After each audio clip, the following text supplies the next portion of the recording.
Allah di dalam nama Tuhan Yesus Kristus. Tidak ada yang bisa membandingkan, tidak ada yang bisa menyamai Engkau. Yang sudah rela berkorban buat kami semua. Dan saat ini juga Tuhan, kami rindu untuk mengerti, memahami, bahkan mengalami kehadiran, merasakan berkat-berkat-Mu janji. Urapi hamba-Mu Tuhan, urapi kami semua, dan khususnya dalam perjamuan kudus, agar kami lebih tahu lagi Tuhan, kami lebih sadar lagi arti dari pengorbanan buat kami semua. Kami siap Tuhan untuk mendengar firman-Mu. Kami siap saat ini, dan kami sambut firman-Mu hanya di dalam nama Tuhan Yesus kami berdoa. Haleluya. Amin. Silakan duduk. Shalom. Puji Tuhan, pagi hari ini kita bisa bersama-sama kembali untuk menikmati berkat Tuhan. Mari kita buka langsung firman Tuhan di dalam Roma pasal yang ke-8. Roma 8 ayat yang pertama. Roma pasal 8 ayat yang pertama mengatakan demikian. Demikianlah sekarang tidak ada penghukuman lagi bagi mereka yang ada di dalam Kristus Yesus. Saya ulangi kembali. Demikianlah sekarang tidak ada penghukuman bagi mereka yang ada di dalam Kristus Yesus. Ayat ini ditulis oleh Paulus dalam kitab Roma yang mengatakan bahwa sangat berbahagia, sangat sukacita apabila kita semua berada di dalam Kristus Yesus. Hal ini bukan hanya tahu, tapi juga bisa mengalami. Ya, khotbah saya renungan minggu-minggu lalu, semua orang boleh tahu, tapi juga harus bisa mengalami. Tahu siapa Allah bukan hanya sebatas tahu, tapi juga mengalami dalam hidupnya. Dan pada hari ini saya mau kasih judul khotbah saya renungan ini adalah He is the Alpha and the Omega. Ia adalah yang awal dan yang akhir. He is the Alpha and the Omega. Lantas apa hubungannya dengan Roma 8 ayat 1 ini? Seseorang yang sudah berada di dalam Kristus Yesus, maka mereka tidak mengalami penghukuman atau penghakiman. Judul ini, He is the Alpha dan Omega, ini menjelaskan bahwa kita mengerti dan kita tahu apa yang nanti kita juga melakukan dalam perjamuan kudus. Apa hubungannya yang Paulus tuliskan di sini?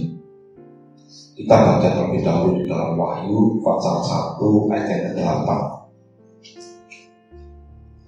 Wahyu pasal 1 ayat yang ke-8 mengatakan demikian.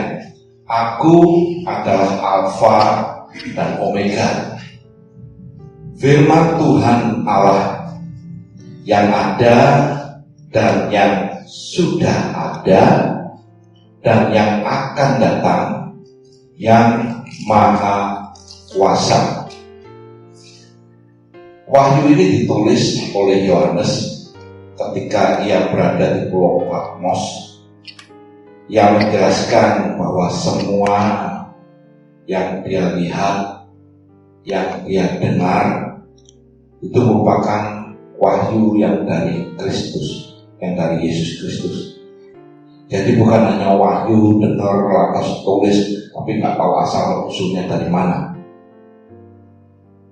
Yohanes menuliskan ini karena dia mengerti dan dia dengar sendiri dan dia melihat sendiri bahwa wahyu ini berasal dari Yesus Kristus.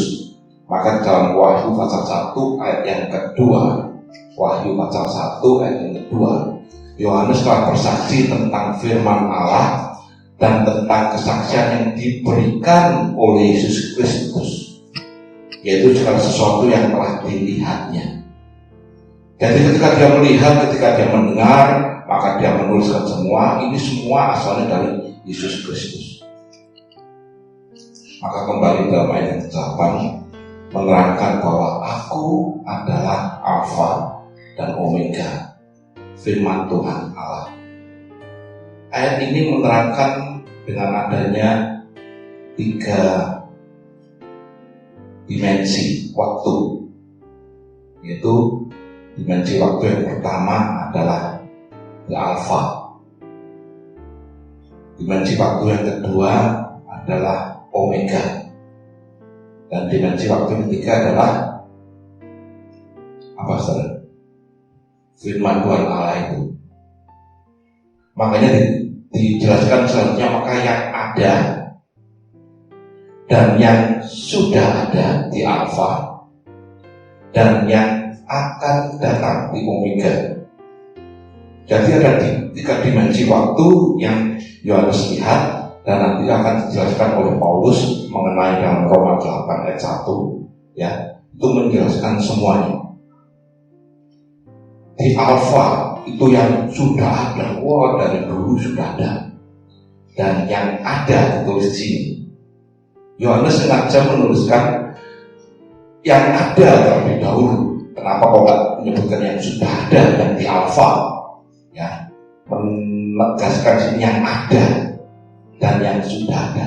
Dengan kata lain, 3 dimensi waktu ini semuanya ini dikatakan maha kuasa. Baik yang Alfa ini, yang sudah ada dari awalnya, dari mulanya ini, dia maha kuasa. Dan dia juga menegaskan firman Tuhan Allah yang ada ini omnipresent, yang maha hadir, yang ada itu juga maha kuasa. Dan juga yang akan datang di Omega. Jadi Alfa yang omnipresent sekarang, bahkan yang Omega, ini semuanya ini maha kuasa. Maka hal ini ditulis supaya kita mengetahui dan mengalami kemahakuasaannya. Sekali lagi, bukan hanya sampai di tahap tahu, tapi supaya kita tahu dan mengalami. Tapi masih banyak juga yang mengesampingkan, masih banyak juga yang hanya tahu dan bahkan tidak mengenal lebih jauh. Ketika tanya, siapa Allah yang engkau sembah? Siapa dia yang maha kuasa ini? Maka mereka kebanyakan hanya mengaku, ya Allah. Allah siapa? Ya Allah. Siapa? Ya Tuhan. Maha kuasa, iya nanti maha kuasa. Tapi siapa?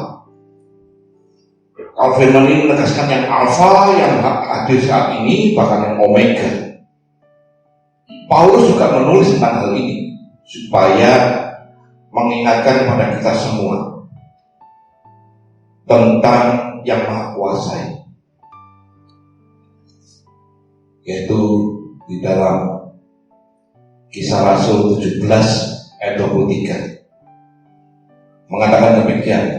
Ketika Paulus berjalan-jalan, ya, katakan sebab ketika aku berjalan-jalan di kotamu dan melihat barang-barang pujaanmu dan menjumpai juga sebuah mezbah dengan tulisan kepada Allah yang tidak dikenal.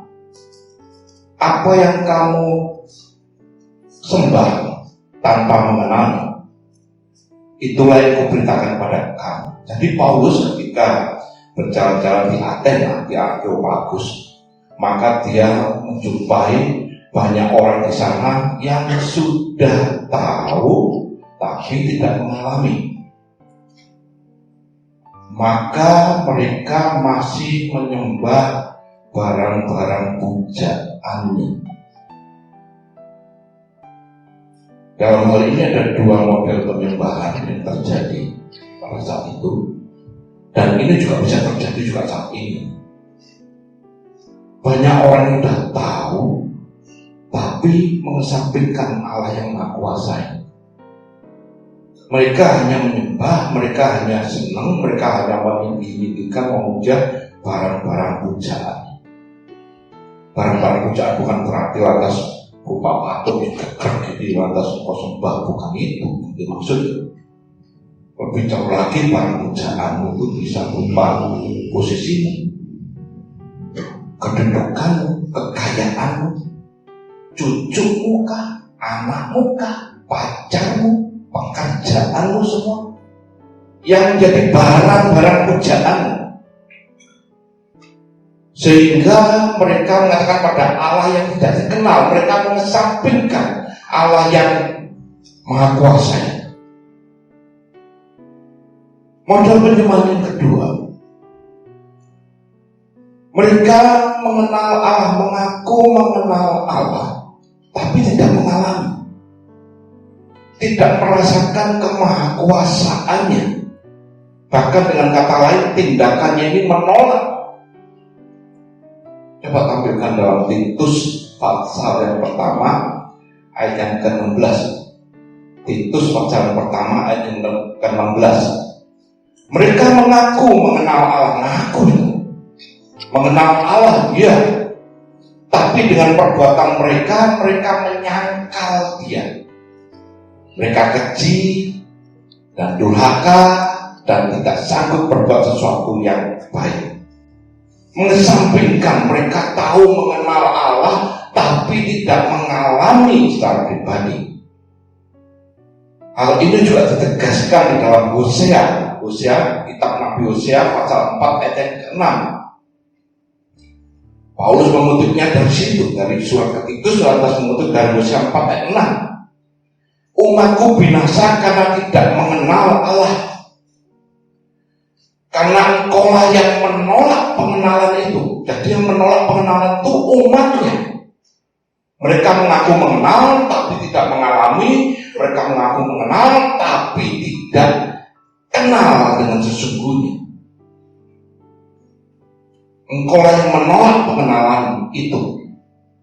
Maka aku Allah sendiri menolak engkau jadi imamku. Dan karena engkau merupakan pengajaran Allah, maka aku juga akan melupakan anak-anakmu.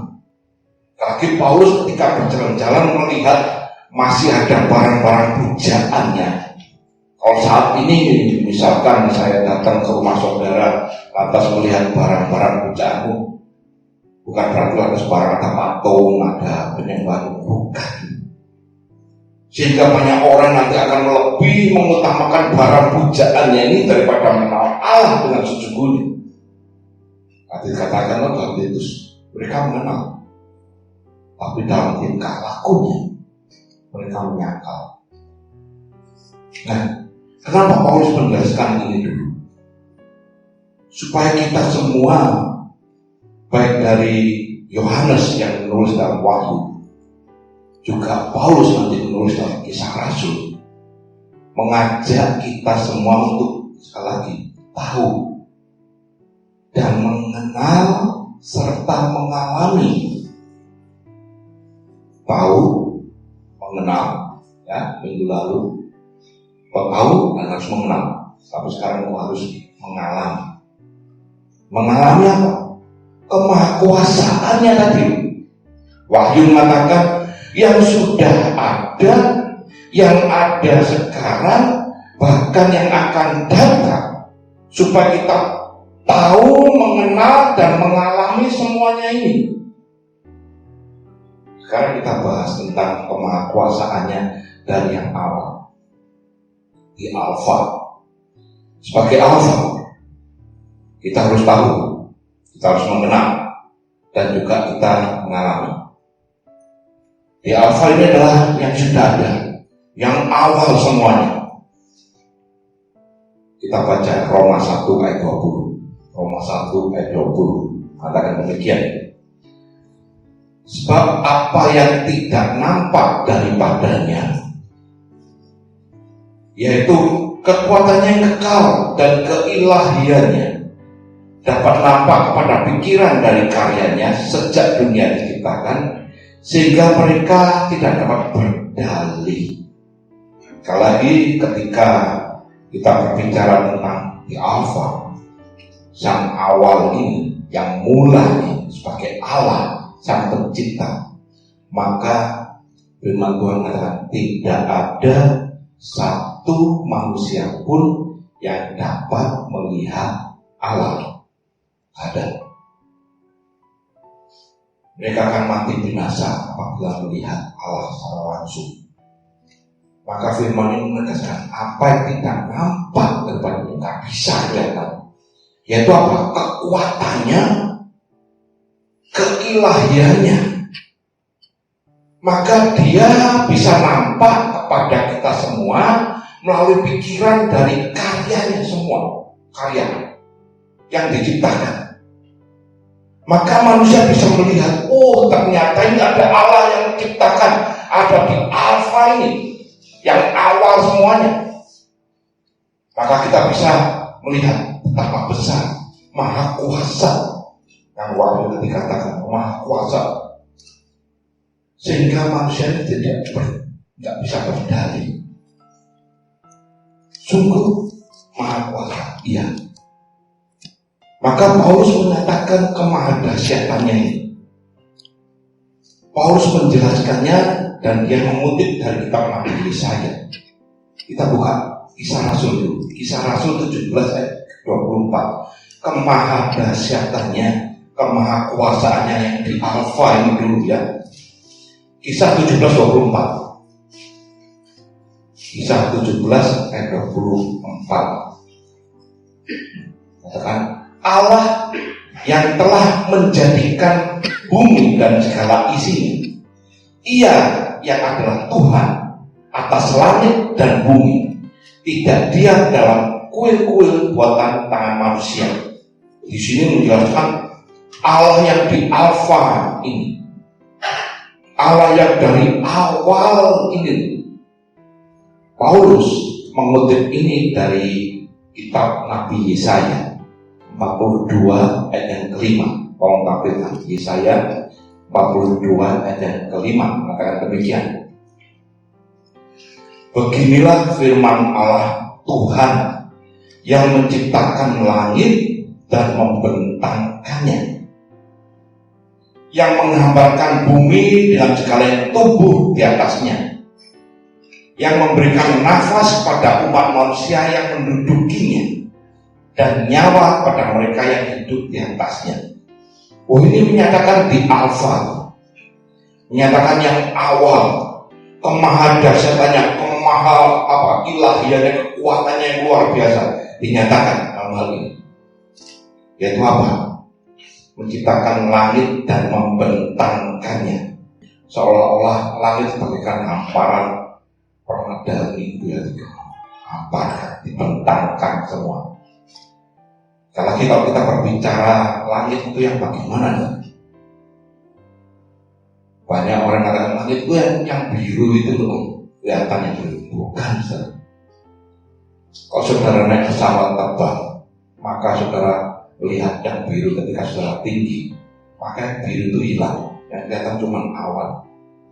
Ya, kelihatan awan. Atas banyaknya, yang atas lagi apa? Birunya mana? Terus pokoknya langit itu yang biru, bukan. Itu oksigen. Oksigen menutupi bumi. Kalau seorang naiknya bukan pesawat, tapi naik pesawat antariksa kuat, tembus bumi, maka gak kelihatan.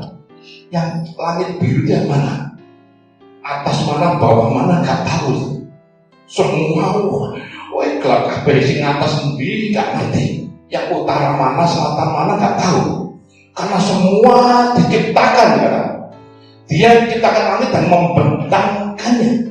Wah, banyak planet, semua planet, gugusan bintang-bintang, galaksi semua diciptakan, dibentangkan. Oh, ini berbicara tentang di Alfa, yang awal diciptakan semua. Tapi berbicara makro, secara besar, Allah mengasihi lebih dalam lagi.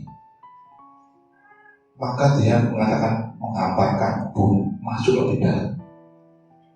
Ternyata galaksi bintang-bintang jutaan miliaran ini Bukannya Allah gak mengasihi, Allah mengasihi, tapi Allah lebih masuk ke dalam, yaitu ke bumi. Lihat bumi, maka mengambarkan bumi dengan sekalian tumbuh di atasnya. Bahkan Allah lebih dalam lagi, bukan bumi lagi, mengasihi manusia. Katakan toh, kepada umat manusia yang mendudukinya di bumi. Jadi berbicara secara makro, secara besar, skala yang luar biasa megahnya, masuk ke dalam bumi, masuk lagi kepada manusia, saudara dan saya. Nah ini sang Alfa ini, sang pencipta yang awal ini, yang maha dahsyat, yang maha kuasa, supaya kita semua bisa mengalami dan tahu benar, mengenal dengan benar. Maka orang tidak bisa berdalih. Nanti di dalam ayat yang pertama tadi ya, di dalam ayat berapa itu? Roma 1:20. Dari karyanya ini manusia tidak bisa berdalih. Dan kita bersyukur manusia yang berada di atas bumi yang dikasihi. Loh, gak mengasihi tungtung, gak mengasihi manusia yang tidak. Siapa manusia itu? Saudara, saya, dia mengasihi. Maka yang Alfa ini, yang Allah yang tidak bisa dilihat, yang semua manusia ketika melihat mati, hanya bisa melihat dari karyanya. Maka Allah yang mengasihi manusia ini supaya bisa dilihat.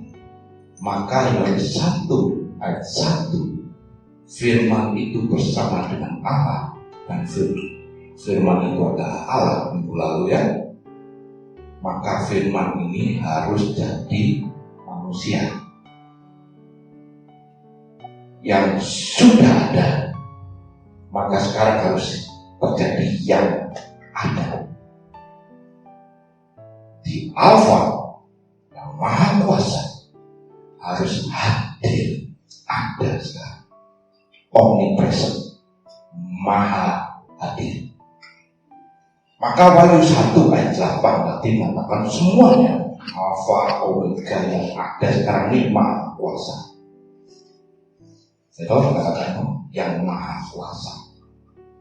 Nah, di dalam kehadirannya ini, firman ini, maka jadi manusia. Kok gak mau jadi binatang? Ya bisa saja. Loh kok iso ya firman kok jadi manusia? Bisa saja. Kok firman jadi buku iso ya? Ya benar ya, firman jadi buku bisa. Karena yang pengen dibela, karena yang pengen diselamatkan itu manusia, bukan bukunya. Maka firman ini jadi manusia. Dari yang makro ini, yang besar ini, maha karya yang maha besar ini, maka Allah dari firman-Nya ini menjadi manusia. Yang maha kuasa semua diciptakan karena firman-Nya, maka jadilah bentangan, semua jadi teladan. Itu karena firman. Maka firman ini jadi manusia. Maka di dalam kehadirannya yang omnipresent ini, yang ada ini, maka dia harus bisa membuktikan bahwa dia maha kuasa. Harus bisa membuktikan. Kalau dia mengaku sebagai Alfa, dia mengaku sebagai Omega, maka dia juga mengaku sebagai omnipresent. Harus bisa membuktikan. Nah, dibuktikan. Kemahadahsyatannya, kemahakuasaannya dibuktikan kalau dari awal tercipta semua karena firman, maka dari Yesus Kristus sendiri yang keluar ini juga firman yang maha kuasa. Maka ketika ada orang yang lumpuh, ada orang yang sakit, dia berkata sembuh, bangun, bangkit, berdiri, sembuh.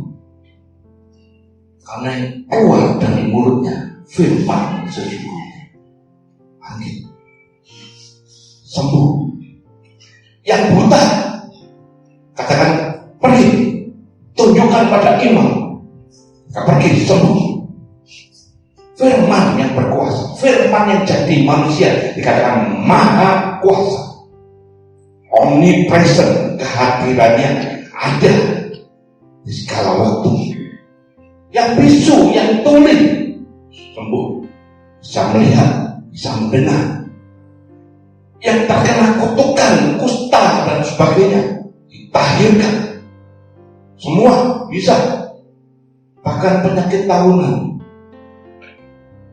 katakan ada yang 15 tahun sakit, ada yang 38 tahun sakit, bahkan katakan ada yang sampai sakit dari lahir bawaan, melalui mulut firman yang berkuasa, yang maha kuasa, semua terjadi. Nah, dia sudah terbukti. Bahkan satu saat anak Jairus yang mati, dia membuktikan, harus membuktikan bahwa dia maha kuasa. Maka ketika anak ini dinyatakan mati, Yesus ngomong dia gak mati. Maka ketika dia datang ke rumahnya, dia Talita kum, bangun. Firman yang jadi manusia maha kuasa. Ketika Lazarus sudah mati beberapa hari pun, manusia menyangka enggak mungkin, sudah bau, sudah kedaluarsa. Yesus datang, mari keluar. Di dalam Yohanes 11:43 ya, Lazarus keluar, maka terjadi bangkit. Nah, ketika dia melakukan semuanya ini, ketika dia bisa melakukan mujizat dan dia dikatakan sebagai omnipresent, maha hadir yang ada ini, dia bisa membangkitkan orang mati, maka dia harus bisa juga menyatakan dirinya sebagai kebangkitan. Bisa membangkitkan, dia gak bangkit percuma. Maka dia harus bisa menyatakan bahwa dia ini bangkit, harus melalui kematian. Dan melalui kematian inilah dia harus mencurahkan darahnya, memberikan segalanya. Karena di dalam darah kita percaya ada kehidupan. Maka darah ini harus diberikan, harus dicurahkan, harus ditumpahkan, supaya barang siapa yang memiliki tanda darah ini memiliki kehidupan. Bila tidak ada darah, tidak ada kehidupan. Maka Roma 8 tadi mengatakan, demikian sekarang tidak ada penghukuman, itu berbicara nanti di omega. Tapi ketika kita berada di dalam Kristus Yesus, engkau mengalami kehidupan. Engkau ada kehidupan. Maka dalam Kisah Rasul 17 ayat 28, Paulus menegaskan kembali, karena di dalam Dia kita hidup, kita bergerak, dan kita ada. Kalau dalam bahasa Inggrisnya demikian, for in Him we live. Live ini berbicara hidup ini dalam bahasa aslinya zoe, kehidupan kekal yang ke depan sana. Kok ada sekarang bergerak? Dalam bahasa Inggrisnya you have lived, you can move, and you have blessing. Wah, Paulus menegaskan ini, dia mau menerangkan supaya kita lebih mengerti dan memahami arti dari pengorbanan ini. Bukan kita tahu alasan pencipta lantas berhenti. Maka dalam Roma 8:1, Yesus firman jadi manusia harus membuktikan bahwa di dalam Dia tidak ada penghukuman, tapi ada kehidupan. Maka di dalam Dia kita hidup zoe, bicara ke depan. Nah, dia juga melakukan yang dari makro menuju sampai ke mikro, yang kecil. Permasalahan yang ada, dia bisa melakukan. Dia harus membuktikan sekali lagi kemenangan yang mutlak. Kemenangan apa? Yang terakhir katakan kemenangan mutlak atas dosa. Maka ketika dia disalibkan, ada satu film yang menceritakan ketika dia salib, wah, dia menderita sangat luar biasa. Maka semua beban manusia, dosa manusia itu dipikulkan ke dia, diarahkan ke dia semua. Ya, semua diarahkan ke dia semua. Si iblis hanya mikir mati, kalah, sekarat, mati, gak bisa menang. Tapi Yesus melakukan semuanya ini. Ketika disalib, semua ditanggung ke dia. Terus, mungkin kalau bisa dalam bahasa sehari-hari bisa katakan, selagi aku masih disalib, apa masalahmu? Ayo terus kasihkan ke aku ini, mumpung aku masih disalib. Apa persoalanmu? Ayo terus berikan padaku. Apa bebanmu? Dosa-dosamu? Ayo, aku masih disalib ini. Cepat selesaikan semuanya. Kalau si iblis ngomong mati, terus gak menang. Tapi Yesus lakukan supaya kita semua dosa, kesalahan, beban, penyakit semuanya, ayo timpakan aku, cepat selesai, ayo. Maka ketika semuanya udah selesai,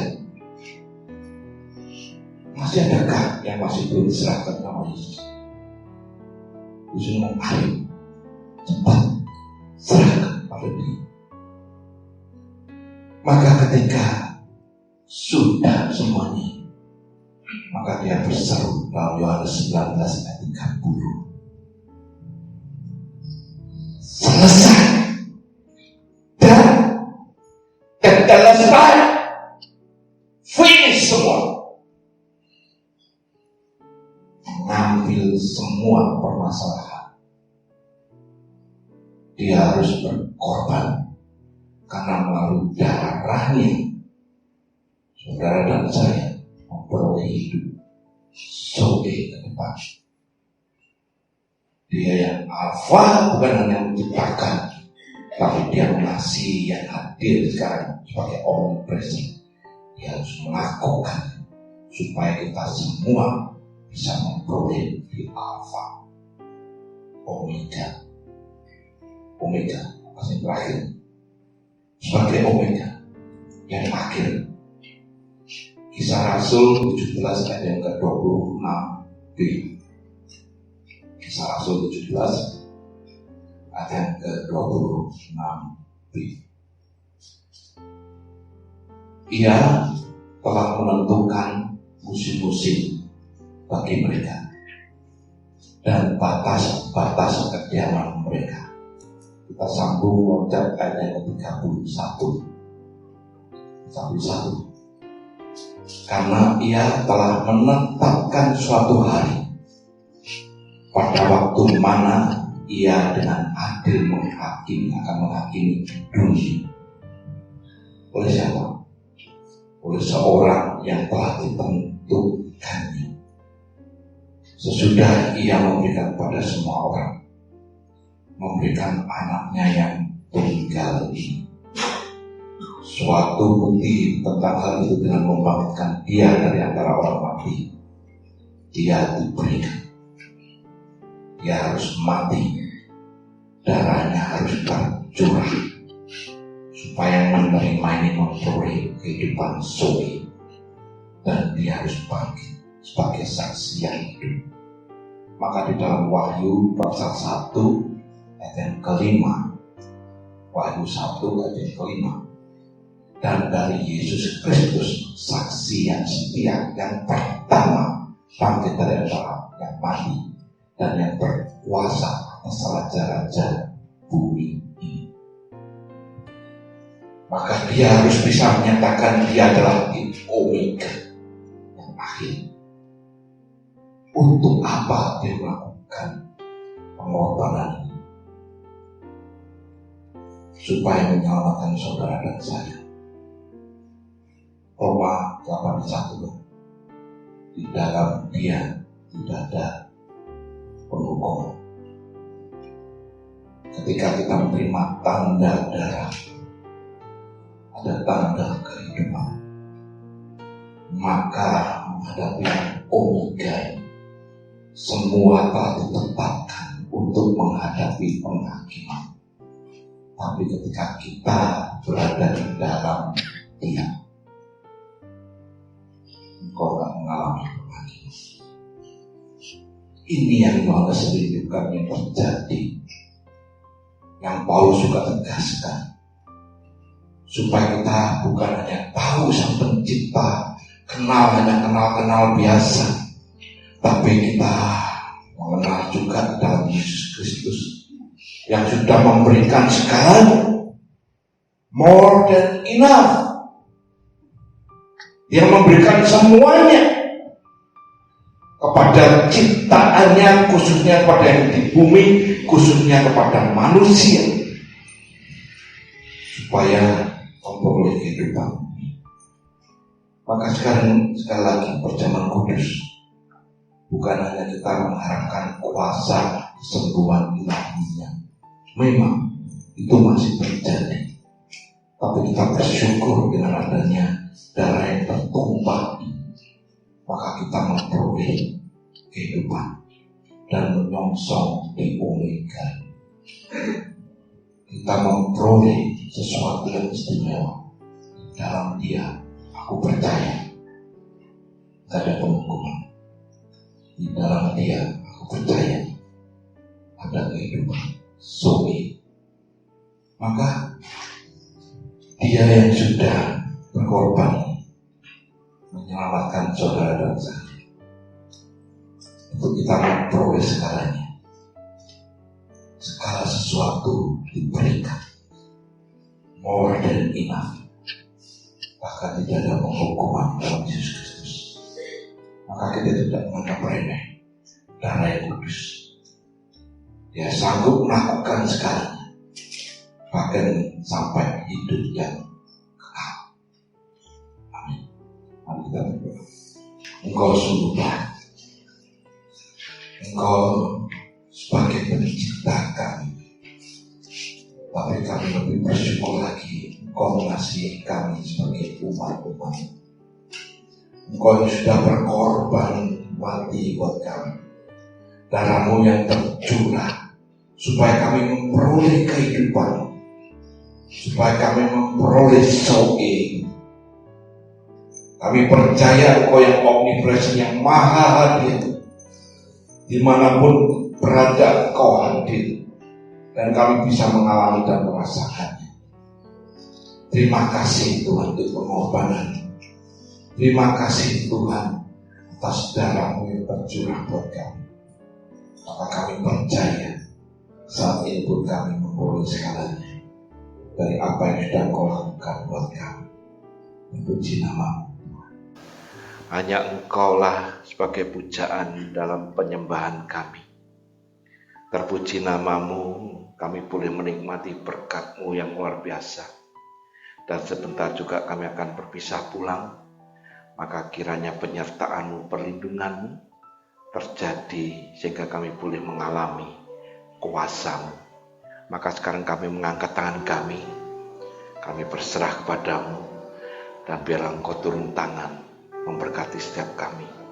Maka sekarang sedang jemaat dikasihi Tuhan, pulanglah dan terimalah berkat, terimalah kasih, sukacita, dan damai sejahtera yang daripada Allah Bapa di dalam cinta kasih-Nya Tuhan Yesus Kristus, serta dalam persekutuan Roh-Nya yang kudus selalu menyertai engkau, selalu menjaga, melindungi-Mu, bahkan memberkati engkau mulai saat ini sampai Maranatha Tuhan Yesus datang kedua kalinya. Biarlah kita menerima semua berkat ini hanya di dalam nama Tuhan Yesus Kristus, dan biarlah kita semua yang percaya dapat katakan amin.